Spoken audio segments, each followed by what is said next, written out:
दुनिया का सबसे बड़ा खेल महोत्सव ओलंपिक 26 जुलाई से पेरिस में शुरू हो रहा है। और पेरिस ओलंपिक जब शुरू होने जा रहा है उस वक्त भारत के 140 करोड़ लोग उम्मीद भरी निगाहों से इस ओलंपिक की तरफ देख रहे हैं। उम्मीद ये कि भारत इस ओलंपिक खेलों में बेहतर प्रदर्शन करेगा, बल्कि अब तक जो उसने प्रदर्शन किया है उससे बेहतर प्रदर्शन करेगा। मतलब कि वो अपने पदकों की संख्या 2 अंकों तक लेकर जाएगा।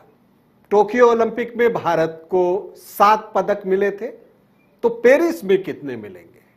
क्या जो एक सपना है कि एक ओलंपिक में भारत अपने पदकों की संख्या दोहरे अंक तक मतलब 10 या उससे ज्यादा तक कर सकता है? आज इसी पर चर्चा करूंगा और आपको यह बताने की कोशिश करूंगा कि भारत के वो कौन से एथलीट हैं, कौन से खिलाड़ी हैं जिनसे हमें पदक की सबसे ज्यादा उम्मीद है और जिनसे हम उम्मीद कर रहे हैं कि वो पदक लेकर भारत लौटेंगे। नमस्कार, आप देख रहे हैं न्यूज बाइस्कोप और मैं हूं राकेश रंजन। 26 जुलाई से पेरिस ओलंपिक शुरू होने जा रहा है। एक पखवाड़े तक ये ओलंपिक चलेगा। 11 अगस्त को इसका समापन होगा। तो आपको बता दूं कि इन ओलंपिक खेलों से जो कि पेरिस में होने जा रहा है, इसमें भारत से क्या क्या उम्मीद है, भारत के खिलाड़ियों से क्या क्या उम्मीद है। तो भारत के पदकवीर कौन कौन हो सकते हैं, कौन कौन से ऐसे खिलाड़ी हैं जिनसे हमें पदक की सबसे ज्यादा उम्मीद है? तो पहला नाम आता है टोक्यो ओलंपिक के गोल्ड मेडलिस्ट नीरज चोपड़ा का। जी हां, जैवलिन थ्रो में नीरज चोपड़ा से पदक की ही उम्मीद नहीं है, बल्कि पीले पदक की उम्मीद है, मतलब कि स्वर्ण पदक की उम्मीद है।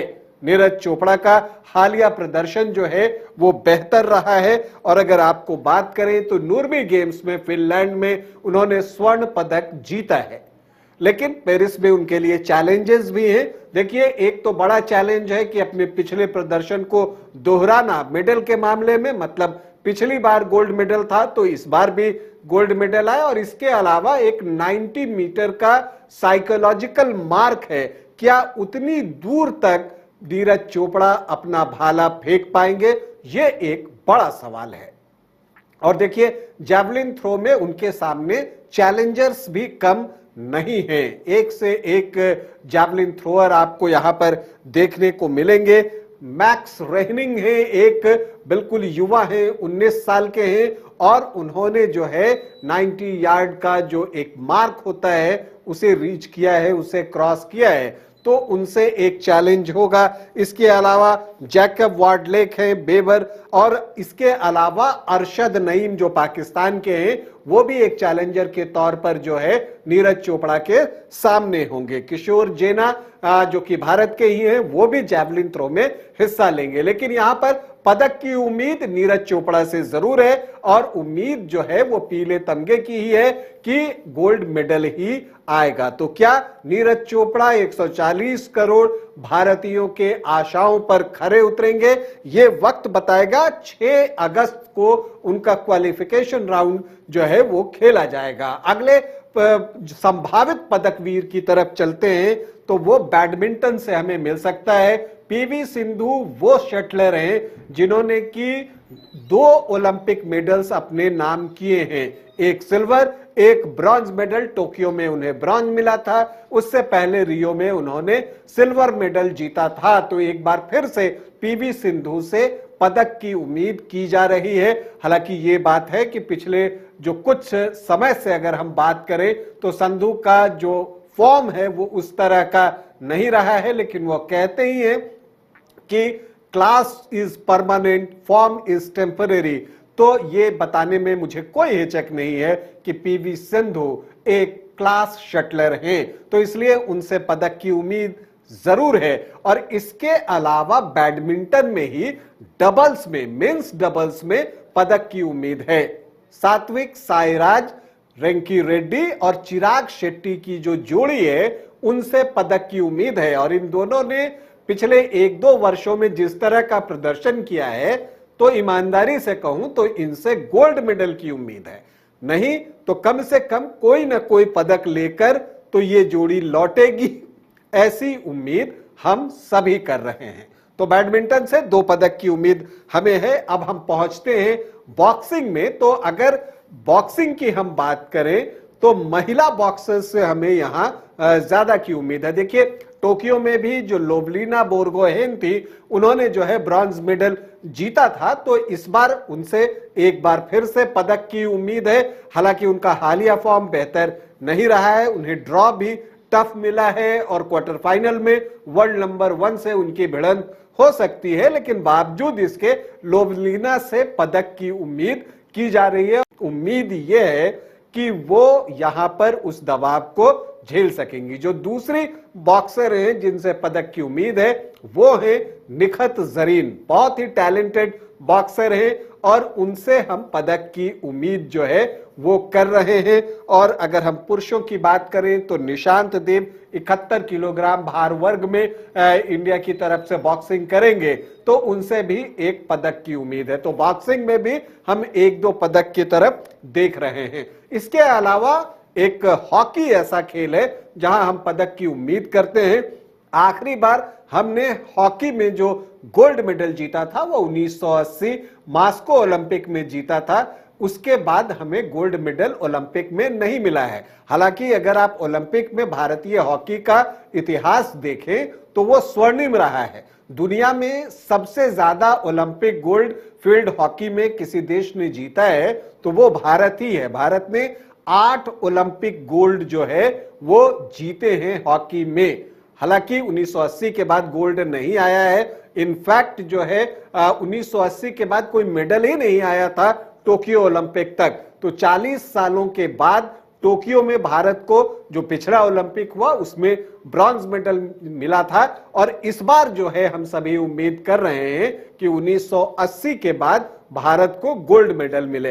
हालांकि ये कहना आसान है, करना बहुत मुश्किल है, क्योंकि फील्ड हॉकी में जो कंपटीशन है वो बहुत तीखा हो गया है। और अगर हम बात करें भारतीय टीम की तो भारत पूल बी में है, जिसमें भारत के अलावा बेल्जियम, ऑस्ट्रेलिया, अर्जेंटीना, न्यूजीलैंड और आयरलैंड की टीमें हैं। भारत अपने अभियान की जो शुरुआत है वो 27 जुलाई को न्यूजीलैंड के खिलाफ करने जा रहा है।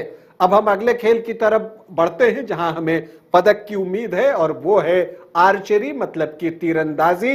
अब देखिए, अर्जुन का ये देश रहा है तो यहां आपको तीरंदाजी से जो है उम्मीदें तो होती हैं। हालांकि भारतीय तीरंदाजों ने ओलंपिक में अब तक निराश ही किया है आप कह सकते हैं, लेकिन फिर भी इस बार उम्मीद है कि जो एक सूखा है ओलंपिक में वहां पर भारतीय जो तीरंदाज हैं वो मेडल लेकर आएंगे। और चूंकि इस रिकर्व टीम इसमें जा रही है तो जो मेंस रिकर्व टीम है उनसे बहुत सारी उम्मीदें हैं कि वो पदक कोई ना कोई लेकर आएंगे। और वो इसलिए है कि उन्होंने ओलंपिक चैंपियन साउथ कोरिया को अभी जो है आर्चरी वर्ल्ड कप स्टेज 1 में शिकस्त दी थी। तो इसे देखते हुए जो मेंस पुरुष टीम है आर्चरी की रिकर्व में तरुणदीप राय, धीरज और प्रवीण जाधव, उनसे हम पदक की उम्मीद कर रहे हैं। हालांकि आपको यह भी बता दें कि झारखंड की दीपिका कुमारी एक बार फिर से ओलंपिक में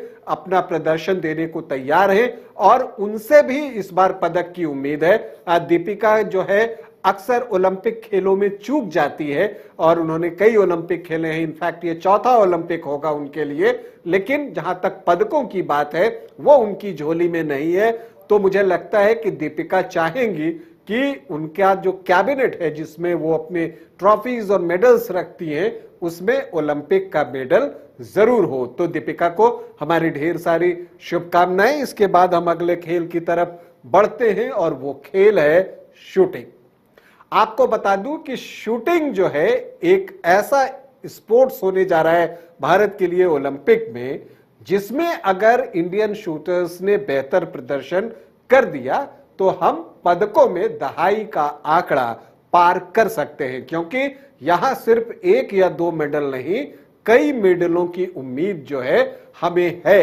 अगर एशियन गेम्स में भारत ने 100 मेडल्स का आंकड़ा पार किया था तो उसमें शूटिंग का योगदान सबसे ज्यादा था। इनफैक्ट 22 मेडल्स जो है एशियन गेम्स में भारतीय शूटर्स ने जीते थे। अब ओलंपिक में अगर भारत को डबल डिजिट में अपने मेडलों की संख्या पहुंचानी है तो शूटर्स को बेहतर प्रदर्शन करना होगा। और इनमें किन शूटर्स से ज्यादा उम्मीदें हैं? तो देखिए, मनु भाकर से सबसे ज्यादा उम्मीदें हैं। तो जब वो पिस्टल थामेंगी तो उम्मीद है कि वो एक नहीं कई पदकों पर निशाना साधेंगी, क्योंकि मनु भाकर कई इवेंट में हिस्सा ले रही है, जिसमें 10 मीटर एयर पिस्टल है, 25 मीटर पिस्टल है और इसके अलावा 10 मीटर मिक्स्ड पिस्टल में भी मनु भाकर जो है वो हिस्सा लेंगी। तो एक ये हो गया। इसके बाद अगर आप देखें तो सिफत कौर समरा है, विमेंस 50 मीटर राइफल 3 पोजीशन में, उनसे उम्मीदें हैं पदक की। ऐश्वर्य प्रताप सिंह तोमर है, ईशा सिंह, रिदम सांगवान, सरबजोत सिंह और इसके अलावा बिहार में जमुई की विधायक श्रेयसी सिंह से भी पदक की उम्मीद है। वो डबल ट्रैप स्पर्धा में हिस्सा ले रही हैं राजेश्वरी के साथ। तो शूटर से एक दो नहीं कई पदकों की उम्मीद हम कर रहे हैं। इसके अलावा अगर हम रेसलिंग की बात करें, पहलवानी की, तो वहां से भी हमें पदक की उम्मीद है। और यहां पर भी जो महिला पहलवान है उनसे ज्यादा उम्मीद है।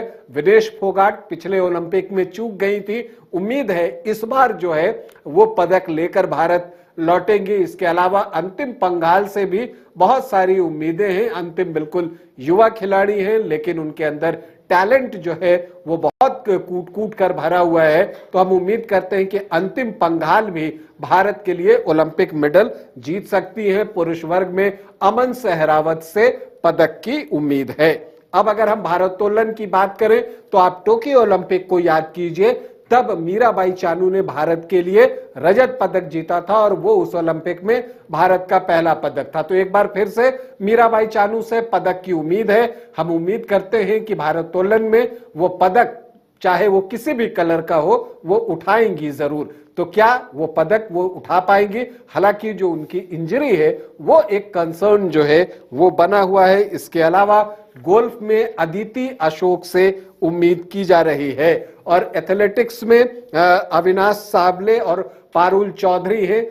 3000 स्टीपल चेज में वो हिस्सा लेंगे पुरुष और महिला वर्ग में। तो उन दोनों से भी हम पदक की उम्मीद कर रहे हैं। तो कुल मिलाकर अगर आप देखें तो नीरज चोपड़ा, सात्विक साईराज रंकी रेड्डी और चिराग शेट्टी, पीवी सिंधु, मनु भाकर से एक से ज्यादा पदक, ऐश्वर्य प्रताप सिंह तोमर, सिफत कौर समरा, हॉकी विनेश फोगाट, अंतिम पंघाल निखत जरीन, लोवलीना बोरगोहेन, आर्चरी। तो कुल मिलाकर अगर आप देखें तो ऐसा देखकर लगता है कि भारतीय दल जो है इस बार 10 से ज्यादा ओलंपिक पदक जीत सकता है। तो भारत को इस ओलंपिक के लिए, पेरिस ओलंपिक के लिए हमारी ढेरों शुभकामनाएं। हम उम्मीद करते हैं कि 140 करोड़ भारत वासियों की उम्मीदों पर भारतीय दल खरा उतरेगा। अभी के लिए इतना ही, इजाजत दें, नमस्कार।